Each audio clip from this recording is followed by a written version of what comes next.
बोलो सच्चिदानंद भगवान है कि श्री रामचरितमानस का लंका कांड कल समाप्त हो चुका है और अब उत्तरकांड प्रारंभ होना है।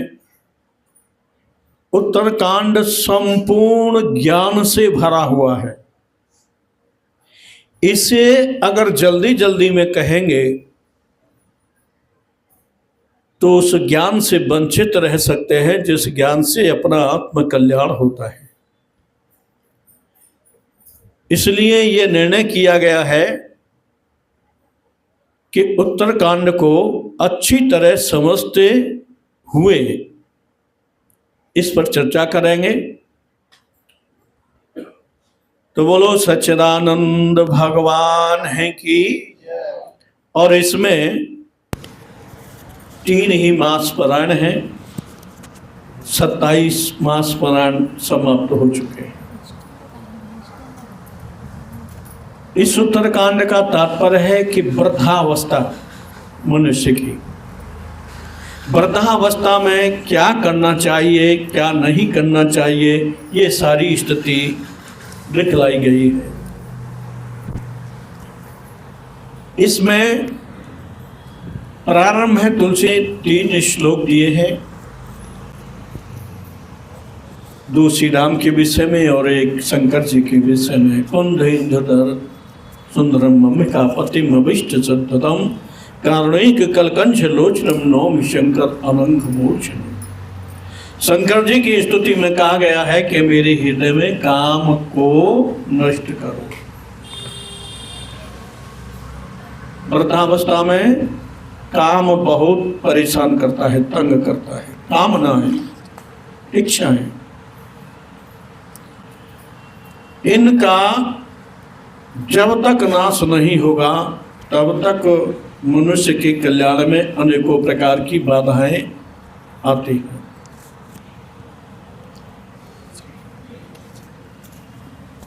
श्री राम जी पुष्पक विमान में अपने सभी सहयोगियों के साथ प्रयागराज में है। वहां से हनुमान जी को भेज दिया कि जाओ भरत की खबर लो। अवध का क्या हाल है? अवध में प्रत्येक स्त्री पुरुष एक एक दिन गिन रहा था जब से राम वन को गए थे। सबका गणित सही बोल रहा था कि अगर आज राम नहीं आए तो भरत अपने प्राण त्याग कर देंगे।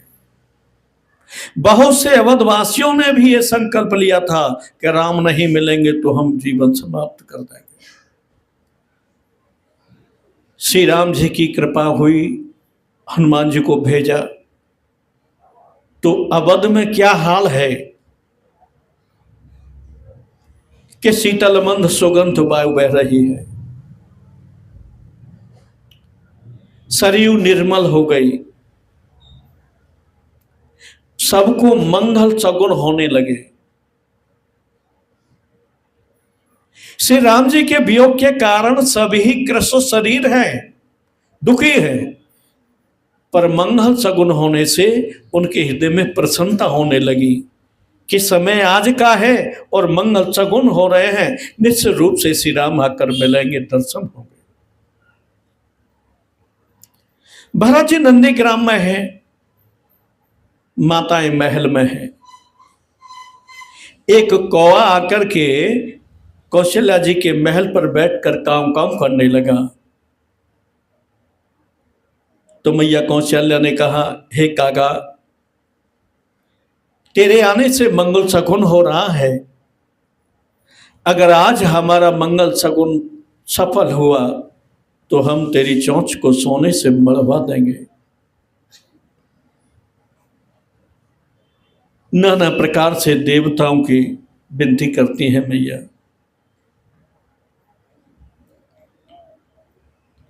नंदीग्राम में क्या हाल है?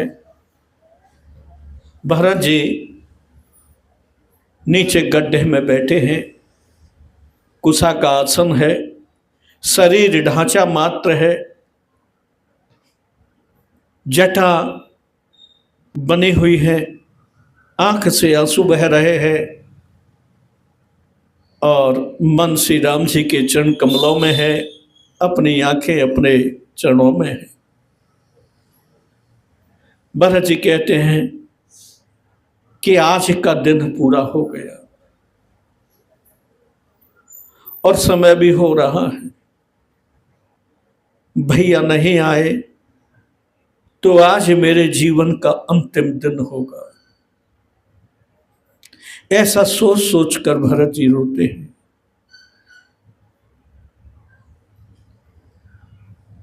रहु एक दिन अवधि अधारा, अस समुझत मन दुख भयउ अपारा। आज एक ही दिन है, बहुत दुखी हुए। फिर उनको विचार आता है कि राम मुझसे मिलने क्यों आएंगे। मेरी मां ने उनको इतना कठोर दंड दिया है, वन भेजा है, वन में कितनी तकलीफें हुई है, कितने दुखी रहे हैं। मेरी करनी को वो जानते हैं कि मैं कैकेयी का पुत्र हूं, मेरी सहमति हो सकती है, क्यों आएंगे राम। लेकिन राम मैं स्पष्ट हृदय से कहता हूं कि आप तो अंतर्यामी है, हृदय रूप में विराजमान है, मेरे हृदय की बात जानते हैं। मेरा मां की मत में कोई मत नहीं। मैं अपना जीवन लीला बस आज के दिन तक ही रख रहा हूं। अगर आज नहीं आए तो मैं अपने प्राण शरीर में त्याग दूंगा। दृढ़ निश्चय कर लिया। जो करनी समझे प्रभु मोरी, और नहीं निस्तार कल्प सतकोरी।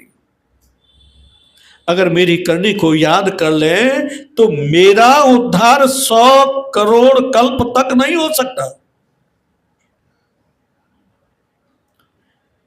फिर भरत जी के हृदय में एक बात आई। क्या? कि जन अपगुण प्रभु धरहीन काहू, सरल स्वभाव अति मृदुल स्वभाव, दीन बंधो अति मृदुल स्वभाव। भगवान का स्वभाव भरत जी ने खोला कि भरत जी कहते हैं कि राम का स्वभाव कैसा है कि राम जी का अगर कोई एक बार बन जाए, चाहे वो कितना बड़ा अपराध कर दे, राम जी उसको ध्यान में नहीं रखते, उसे माफ कर देते हैं। और वो कैसा स्वभाव है कि जो दीनहीन होता है उसके बंधु भाई बन जाते हैं। अति सुंदर मृदुल स्वभाव है। अब इस स्वभाव के बल पर भरत जी को दृढ़ विश्वास हुआ कि राम अवश्य मुझे मिलेंगे, चाहे मेरी कितनी हुई बड़ी गलती है। अह धन्य लक्ष्मण बड़ भागी, राम पधार बिंधु अनुरागी। मैं तो नीच ही रहा, विधाता ने मुझे राम के विमुख हृदय से प्रकट किया, मुझे नीच बना दिया, कुलंक का कलंकी बना दिया, अपयश का भाजन बना दिया। लेकिन लक्ष्मण श्रेष्ठ है, धन्य है कि श्री राम जी के चरणों के अनुरागी बन गए, साथ गए। भरत जी के हृदय में ये सब चल रहा था। मानो श्री राम जी के विरह रूपी समुद्र में हनुमान जी का मन गोता खा रहा था। उसी समय हनुमान जी आ गए। हनुमान जी ब्राह्मण का भेष बनाकर भरत जी के ऊपर दृष्टि डाले हुए हैं। तो भरत जी को देखकर बड़े दुखी हो गए हनुमान जी, आंखों से अश्रुधारा बहने लगी कि धन्य भरत, तुम काहे न ऐसे हो कि श्री राम जी के अनुज होना। इतना प्रेम राम से मैंने किसी का नहीं देखा। हनुमान जी रो रहे हैं भरत जी को देख देख कर। अरे जिनको राज्य मिला था, आज गद्दी पर बैठ सकते थे, इनके ऊपर कोई प्रतिबंध नहीं था कि तुम जंगल में जाकर के अपने शरीर को सुखा दो।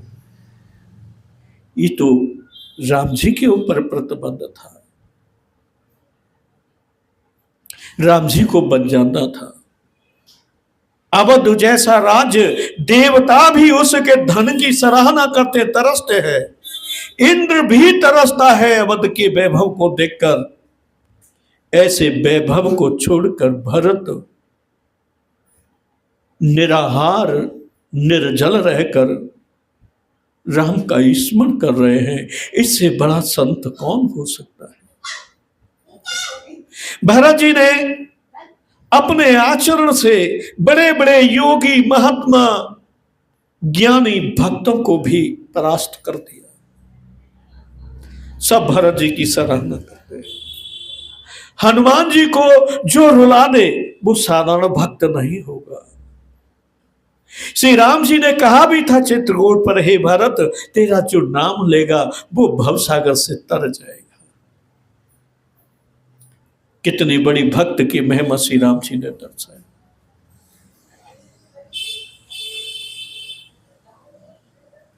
भरत जी के हृदय की बात हनुमान जी सब समझ रहे हैं।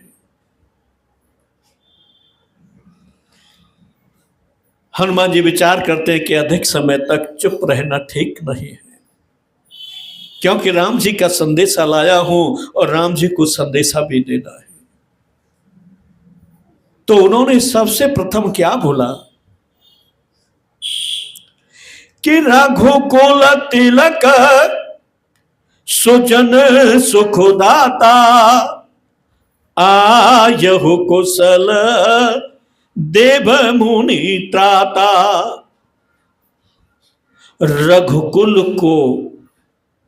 रघुकुल का तिलक, भक्तों को सुख देने वाला,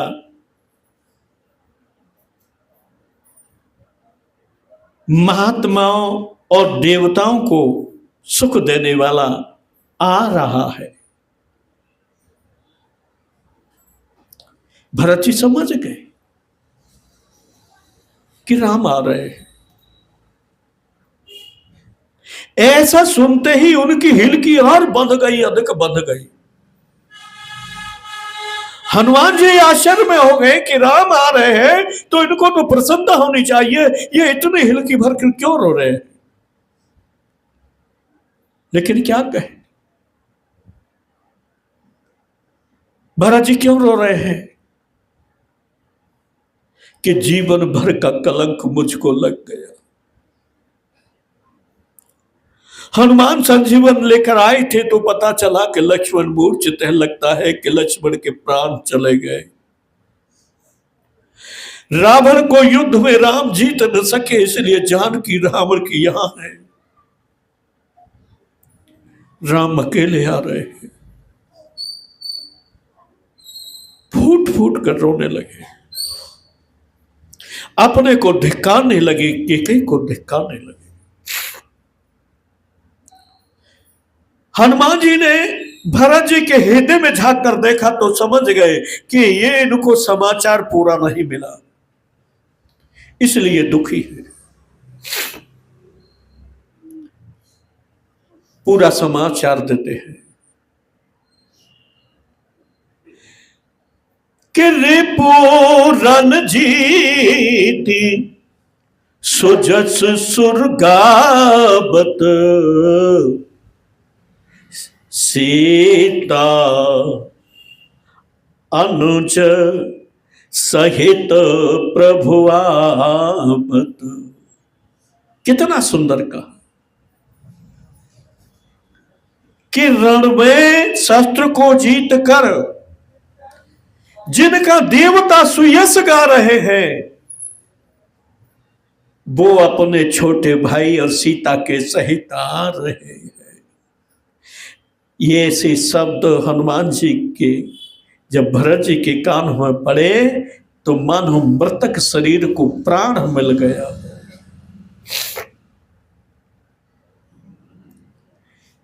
आंखें खोली भरत जी ने, आंसू पहुंचे और चारों ओर देखा लेकिन कोई दिखाई नहीं दे रहा है। अब वो विचार करते हैं कि ये किसकी आवाज है, कौन है? क्या मुझे कोई गुमराह कर रहा है?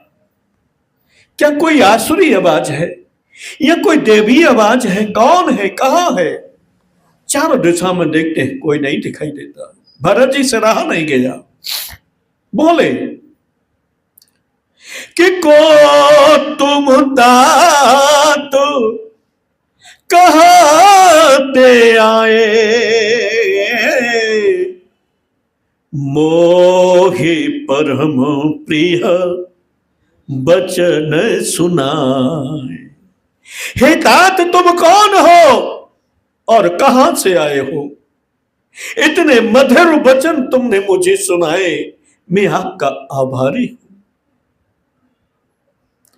हनुमान जी विचार करते हैं कि विलंब नहीं करना चाहिए। पता नहीं कहीं भरत जी के प्राणों पर कोई संकट आ गया तो राम मुझे क्या कहेंगे कि मैंने किस लिए भेजा। तुरंत बोले हनुमान जी और अपना वो भेष हटा दिया ब्राह्मण वाला। मारुत सुत में कपि हनुमाना, नाम मोर सुनो कृपा निधाना। मैं पवन पुत्र हनुमान हूं, हे सुजान, मेरा यह परिचय है। तुरंत हनुमान जी आगे बढ़े, भरत जी के सम्मुख हाथ जोड़कर खड़े हो गए। भरत जी भी खड़े हुए। भरत जी की दुर्दशा को देखते हुए हनुमान जी की आंखें डबडबा रही है।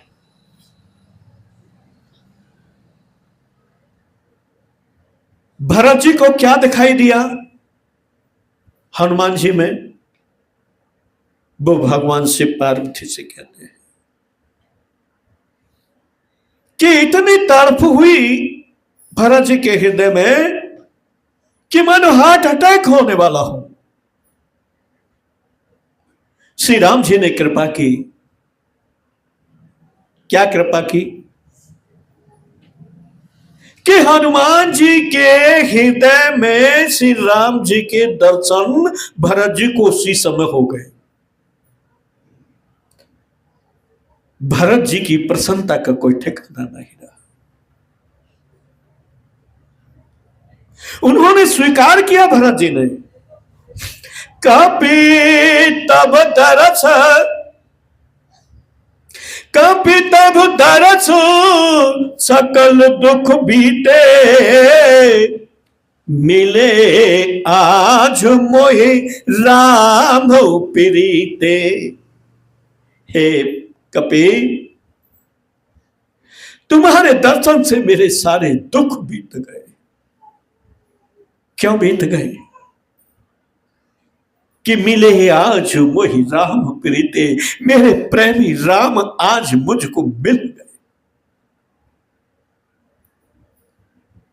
राम मिल गए। हनुमान जी ने पूछा कहां मिल गए राम? राम तो भी आए नहीं है, आने वाले हैं, आ रहे हैं।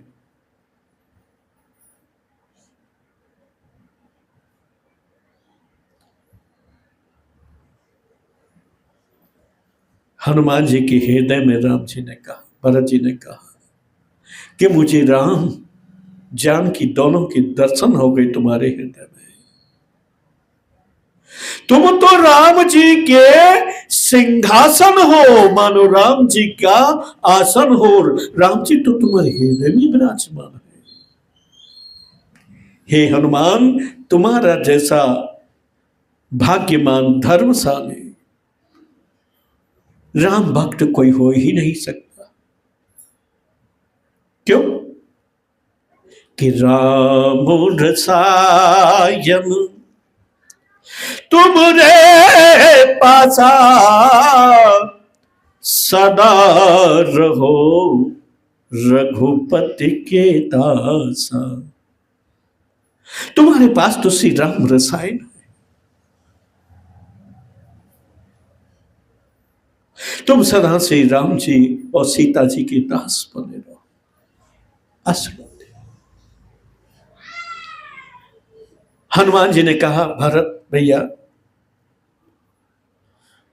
मुझे जाना है, कोई संदेशा हो तो कहो। भरत जी ने हनुमान जी को बहुत सुंदर पूछा। कितना सुंदर पूछा कि हे हनुमान, मेरे हृदय का एक दर्द है, तू उससे मुझे कह। हनुमान जी कहने लगे, अरे तुमको राम के दर्शन हो गए, जानकी के दर्शन हो गए, फिर भी तुम्हारे हृदय में दर्द कहां से रह गया? क्यों रहा? क्या बात है, जल्दी कहो। तो भरत जी कहते हैं कि हनुमान, मैं एक बात जानना चाहता हूं कि जब से राम गए हैं 14 वर्ष हो गए, क्या कभी उन्होंने मेरा नाम लिया? कभी मुझे उन्होंने याद किया क्या कि मुझे भुला दिया मेरे प्रभु ने? इतना ही सुनते हनुमान जी रो पड़े। भरत भैया मैं क्या कहूं, राम के और आपके प्रेम की कोई तर्क ना नहीं कर सकता। कितना प्रेम है उसकी कोई सीमा नहीं। तुम कहते हो कि 14 वर्ष में कभी एक बार भी याद किया, मैं तो बस इतना कहता हूं कि 14 वर्ष में एक भी दिन ऐसा नहीं गया कि जब भरत को याद करके राम रोए नहीं हो। बहुत रोते थे। ये जगत में भाई भाई का प्रेम कैसा होना चाहिए, ये श्री रामचरितमानस दर्शाता है। आज भाई भाई के प्रेम की क्या दुर्दशा है। अरे जो मां बाप से प्रेम नहीं कर सकता, भाई से क्या प्रेम करेगा? वृद्धा होने पर उन्हें वृद्धाश्रम में भेज देता है, फटकारता है, दुत्कारता है, मारता है, पीटता है, बार बार कहता है कि तुम क्या जानते हो। कितनी दुर्दशा है, क्या कहे। वो सतयुग था, वो त्रेता युग था कि जब श्रवण अपने पत्नी को, बच्चों को छोड़कर अपने माता पिताओं को कांवर रखकर यात्रा के लिए ले गया। वो तीनों युग थे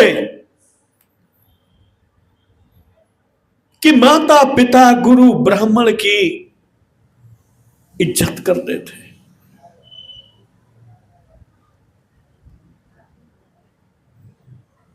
मां तो पिता गुरु विप्र न मानहि, आप गए और तिन्हु घालई।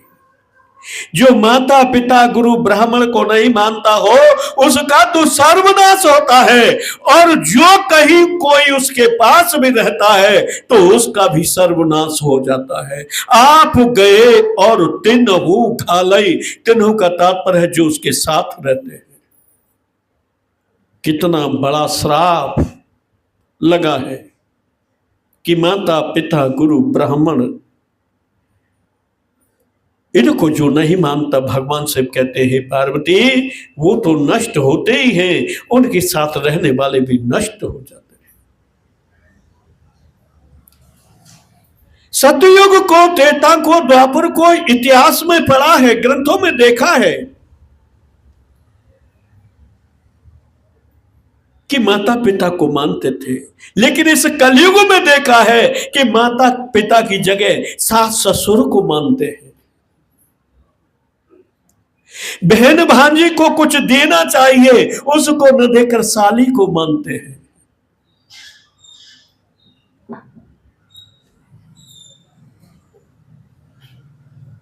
सती सावित्री, पतिव्रता स्त्री सुंदर श्रृंगार करती थी तीनों युगों में, लेकिन सब श्रृंगार चला गया, आज विधवा श्रृंगार कर रहे हैं। कितनी दुर्गति हो रही है इस कलयुग में।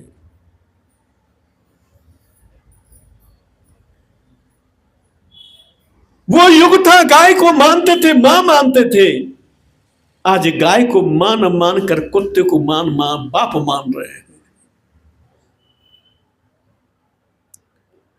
वो युग था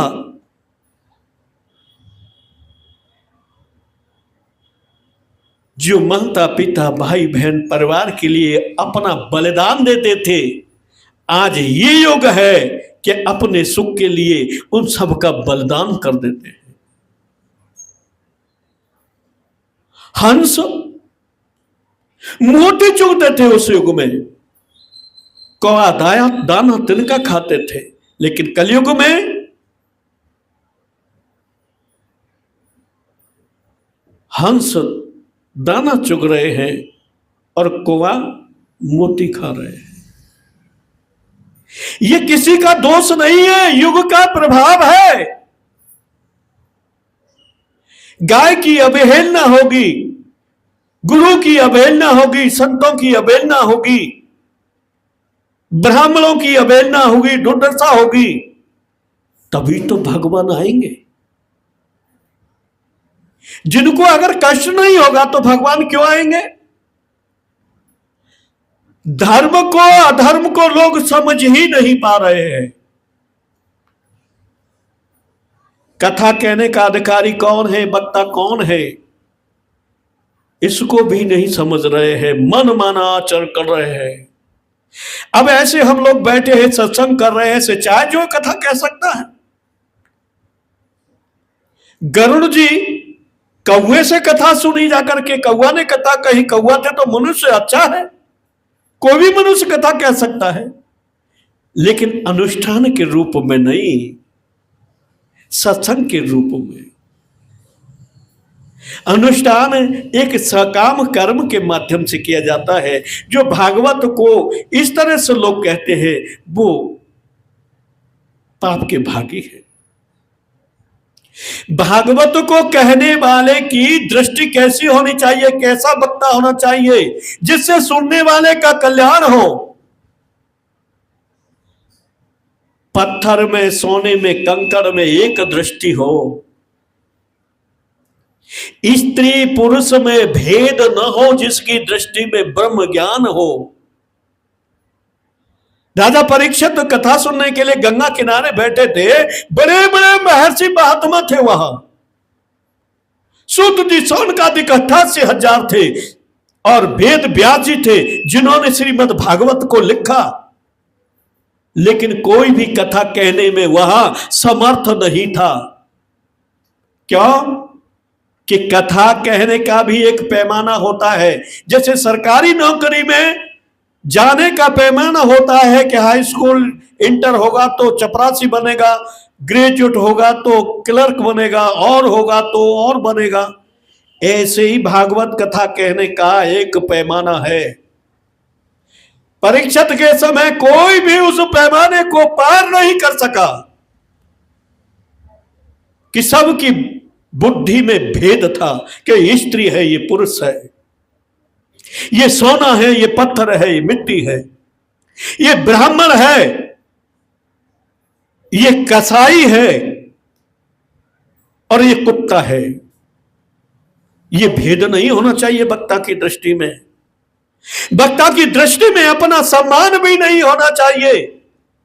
सब ही मान प्रद आप मानी, भरत प्राण मम ते प्राणे। जो दूसरे को सम्मान दे, अरे वक्ता होना, ब्रह्म ज्ञानी होना है, श्रोता तो अज्ञानी होता ही है जो सुन रहा है। अगर वो ज्ञानी होगा तो सुनेगा क्यों?